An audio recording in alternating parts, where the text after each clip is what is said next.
down, I know you got me, baby.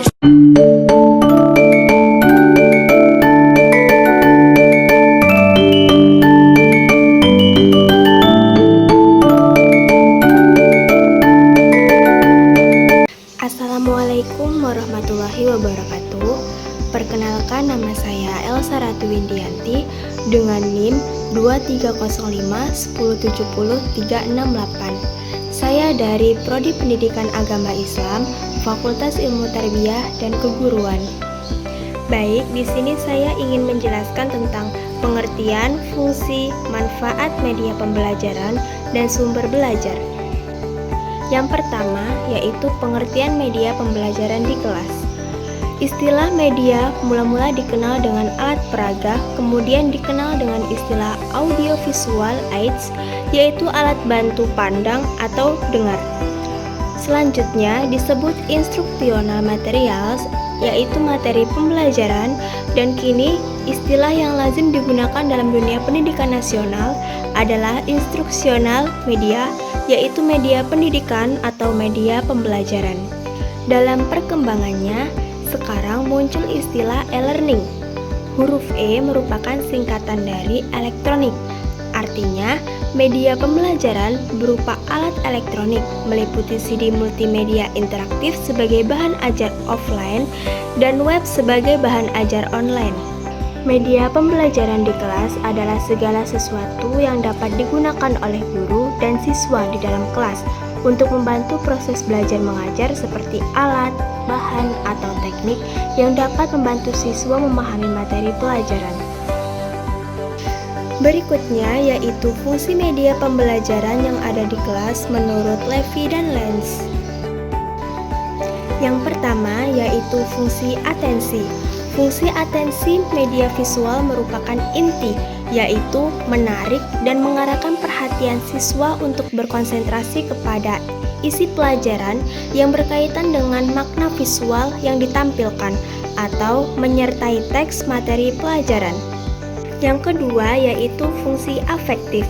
Fungsi afektif media visual dapat terlihat dari tingkat kenikmatan siswa ketika belajar atau membaca teks yang bergambar.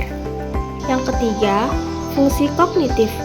Fungsi kognitif media visual terlihat dari temuan-temuan penelitian yang mengungkapkan bahwa lambang visual atau gambar memperlancar pencapaian tujuan untuk memahami dan mengingat informasi atau pesan yang terkandung dalam gambar. Yang keempat yaitu fungsi kompensatoris. Fungsi kompensatoris media pembelajaran terlihat dari hasil penelitian bahwa media visual yang memberikan konteks untuk memahami teks membantu siswa yang lemah dalam membaca untuk mengorganisasikan informasi dalam teks dan mengingatnya kembali. Berikutnya yaitu manfaat media pembelajaran di kelas menurut Sujana dan Rifai. Yang pertama yaitu pembelajaran akan lebih menarik perhatian siswa sehingga dapat menumbuhkan motivasi belajar. Yang kedua, bahan pembelajaran akan lebih jelas maknanya sehingga dapat lebih dipahami oleh siswa, memungkinkannya menguasai dan mencapai tujuan pembelajaran. Yang ketiga, metode mengajar akan lebih bervariasi. Tidak semata-mata komunikasi verbal melalui penuturan kata-kata guru, sehingga siswa tidak bosan dan guru tidak kehabisan tenaga, apalagi kalau guru mengajar pada setiap pelajaran. Berikutnya yaitu pengertian sumber belajar di sekolah dan di madrasah. Sumber belajar adalah semua sumber baik berupa data, orang, dan wujud tertentu yang dapat digunakan oleh peserta didik dalam belajar, baik secara terpisah maupun secara terkombinasi, sehingga mempermudah peserta didik dalam mencapai tujuan belajar atau mencapai kompetensi tertentu. Di sekolah, sumber belajar biasanya mencakup buku teks, media digital, laboratorium, guru, serta lingkungan sekitar yang mendukung pembelajaran. Sedangkan di madrasah, sumber belajar biasanya mencakup buku pelajaran umum, juga melibatkan kitab-kitab keislaman, tafsir Al-Quran hadis, lingkungan pesantren, serta para ustadz dan ustazah sebagai sumber ilmu agama. Berikutnya yaitu fungsi sumber belajar di sekolah dan madrasah. Yang pertama, sumber belajar dapat mempermudah dalam pemahaman materi. Yang kedua, sumber belajar berfungsi agar pembelajaran menjadi lebih menarik, interaktif, dan tidak membosankan.